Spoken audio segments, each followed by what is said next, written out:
देश की एक अनुशासित पार्टी के नाम से जानी जाने वाली भारतीय जनता पार्टी, जो देश के कई राज्यों में अपनी सरकार और केंद्र में भी अपनी सरकार बनाए हुए है, साथ ही नगरीय निकाय चुनाव एवं पंचायत चुनाव की तैयारी भी मध्य प्रदेश में की जा रही है। इसी बीच देवास में नगरीय निकाय को लेकर 45 वार्ड के जो एक सूची जारी हुई है, उसको बाद हड़कंप मच गया। बताया जा रहा है कि यह सूची फर्जी है। भारतीय जनता पार्टी के पदाधिकारियों का कहना है कि ऐसी सूची हमने कोई जारी नहीं की है। वहीं दूसरी ओर कांग्रेस के नेताओं का यह कहना है कि भारतीय जनता पार्टी नोटंकी कर रही है।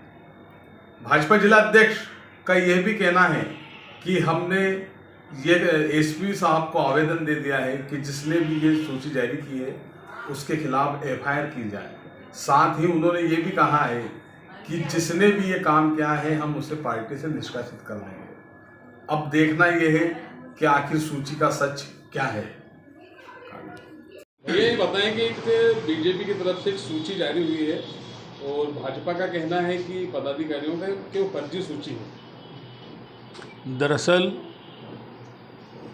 इस तरह के कृत्य जब होते हैं तो अति उत्साह में कार्यकर्ता आ जाते हैं। वैसे ये भारतीय जनता पार्टी का इंटरनल मामला है। सूची या तो उन्होंने जानबूझ के वायरल की या हो गई, ये तो जिला अध्यक्ष जी के संज्ञान में आया है और मैंने सुना है कि पुलिस को भी उन्होंने खबर की है। अब क्या कार्रवाई करती है पुलिस उस पर निर्भर करेगा, परंतु इस तरह का कृत्यों का अंजाम भाजपा के अपने ही कार्यकर्ता दे रहे हैं। इसका मतलब समझ जाना चाहिए कि सिर्फ फुटबॉल कितनी है। आने वाले चुनाव में इसके परिणाम भी सामने आएंगे। इस तरह के कृत्यों से पार्टी को नुकसान होता है। तो ये अनुशासित पार्टी कही जाती थी और आज जिस तरह के हालात बन रहे हैं, देखिए, कथनी और करनी में भारतीय जनता पार्टी में बहुत अंतर है। तरह तरह की बातें कर लेना, बरगलाना, अच्छे भाषण लच्छेदार दे देना, 100 बार झूठ बोल देना एक ही बात को तो वो झूठ भी सच हो जाता है। इस तरह का इनको ट्रेनिंग दी जाती है बीजेपी के नेताओं को। प्रोपोगंडा करना, अच्छे से मार्केटिंग कर लेना किसी काम की। ओबीसी का आरक्षण 27 से 14% हो गया तो उसमें मिठाई खा रहे हैं, आतिशबाजी कर रहे हैं। अरे किस बात की खुशी, तुमने तो गला घोट दिया ओबीसी वर्ग का। ओबीसी के साथ जो अन्याय किया है इस भाजपा ने वो सर्वविदित है। अब वार्डों की संख्या भी कम हो रही है। अब सब परिणाम सामने आएंगे, पर मार्केटिंग बड़ी अच्छी कर ली। ये बड़े खुश हो गए, शिवराज सिंह जी ने मिठाई खिला ली बीडी ने नरोत्तम मिश्रा को। इस तरह उन्होंने आपस में मिठाई खिला ली। अरे कोई ओबीसी का आदमी आया कि तुमको मिठाई खिला रहे हैं?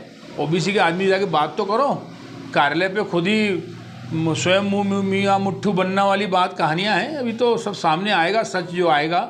नगरीय निकाय चुनाव में जनता इंतजार कर रही है। इनकी महंगाई जिस कदर बढ़ रही है, बेरोजगारी बढ़ रही है, कानून व्यवस्था बढ़ रही है, हर शहर में सट्टा, जुआ, रेत, अवैध उत्खनन, सारे के सारे भाजपा के लोगों ने कब्जा कर लिया है।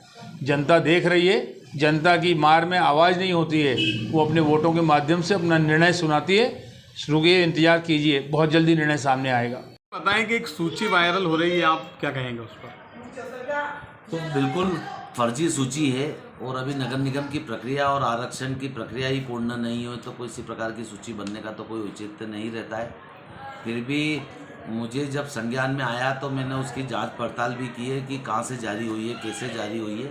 इसके लिए पुलिस अधीक्षक को पत्र भी लिखा है और निश्चित रूप से पुलिस अधीक्षक से मांग की कि साइबर सेल के माध्यम से हमें पता लगाए कि सूची किसके द्वारा जारी की गई है और कहाँ से वायरल हुई है। इसकी तथ्यात्मक बात आएगी और जो भी दोषी होगा उस पर कड़ी से कड़ी कार्रवाई कराने का। अगर आपकी पार्टी कार्यकर्ता होता है तो आप क्या करेंगे? निश्चित रूप से उस पर भी एक्शन लिया जाएगा। अनुशासनहीनता की दृष्टि में आता है और निश्चित रूप से कड़ी कार्रवाई उस पर भी